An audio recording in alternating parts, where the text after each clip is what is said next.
Special report में news room से एक बार फिर आपका स्वागत है। क्या गौरव को भूत ने मारा? भाई तूने वो गौरव तिवारी वाली केस सुनी है? अरे हाँ भाई, नाम तो सुना है लेकिन उसके बारे में इतना डिटेल में नहीं पता। वैसे क्या था वो सीन? अभी जो मैं कहानी बताने वाला हूँ वो कोई मामूली कहानी नहीं है। जो चीज मैं बताने वाला हूँ उस पर आधे से ज्यादा लोग विश्वास नहीं करते। अरे हाँ भाई, मैं बहुत एक्साइटेड हूँ उस केस के बारे में जानने के लिए। अब जल्दी बताओ, असल में उस केस में हुआ क्या था? देख भाई, गौरव तिवारी इंडिया का टॉप पैरानॉर्मल इन्वेस्टिगेटर थे और साथ साथ पायलट भी थे। उन्होंने फ्लोरिडा में ट्रेनिंग ली थी और उसके बाद उनकी लाइफ पूरी तरह चेंज हो गई जब उन्होंने एक हॉन्टेड हाउस में एक अजीब ही एक्सपीरियंस किया था। इसका मतलब उनकी जिंदगी वहां से चेंज हो गई? हाँ भाई, उस इंसिडेंस के बाद उन्होंने अपनी पायलट जॉब छोड़ दी और पूरी लाइफ पैरानॉर्मल को दे दिया। और तू सोच भी नहीं सकता, उन्होंने इंडिया में 600 से ज्यादा पैरानॉर्मल केस इन्वेस्टिगेट किए हैं। और तू जरा सोच, जहाँ लोग दिन में जाने से डरते थे वहाँ वो रात के 2 बजे अकेले जाता था। बाप रे, अकेले? हाँ भाई, वो बोलते थे अगर सच्चाई को जानना है तो अंधेरे में तो जाना पड़ेगा। और उनके पास प्रॉपर इक्विपमेंट होते थे, जैसे कि EMF meter, thermal camera, audio recorder और कई सारी चीजें होती थी। पर उन्होंने ऐसा क्या देखा था? कोई डेंजरस चीज? उसने देखा कई चीजें अपने आप चलने लगती थी और कई जगहों पर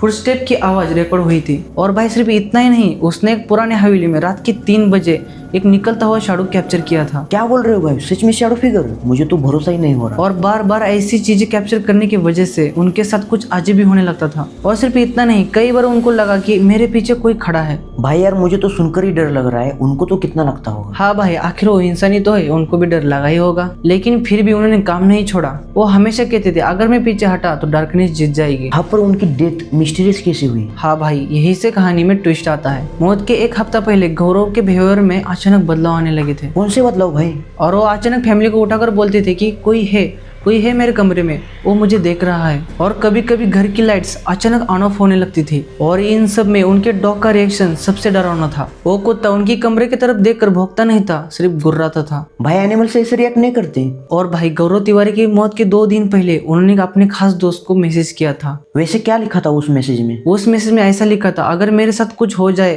तो समझ जाना मैं कुछ डार्क चीजों में उलझा हुआ हूँ। भाई ऐसा कोई क्यों लिखेगा? मतलब उसे पता था उसके साथ कुछ तो होने वाला है। हाँ, उसे लगता था कि कोई प्रेजेंस मेरा पीछा कर रहा है। और द हेल, वो प्रेजेंस किसकी थी? और यही तो सबसे बड़ी मिस्ट्री है, वो प्रेजेंस किसकी थी वो किसी को नहीं पता था। और नोट लिखने के बाद उन्होंने अपना कमरा अंदर से लॉक कर दिया और पूरी रात कोई आवाज नहीं, पूरा कमरा शांत था। तो भाई सुबह क्या मिला? सुबह जब उन्होंने दरवाजा नहीं खोला तो उनके घर वालों ने वो दरवाजा तोड़ दिया। कमरे के अंदर जाने के बाद उन्होंने देखा कि वहाँ की खिड़कियां बंद थी और सब नॉर्मल था। पर बीच में क्या भाई? बीच में भाई गौरव तिवारी पड़े थे और उनके गले पर ऐसा गहरा निशान था कि जैसे उनका गला ऊपर से पकड़कर खींचा हो। और चौंकाने वाली बात यह है कि उस कमरे में कोई भी इंसान नहीं था। ऐसे कैसे पॉसिबल हो सकता है? पहले मुझे भी ऐसा लगा था, पर यह बात सच है। और भाई उसके आगे? उसके आगे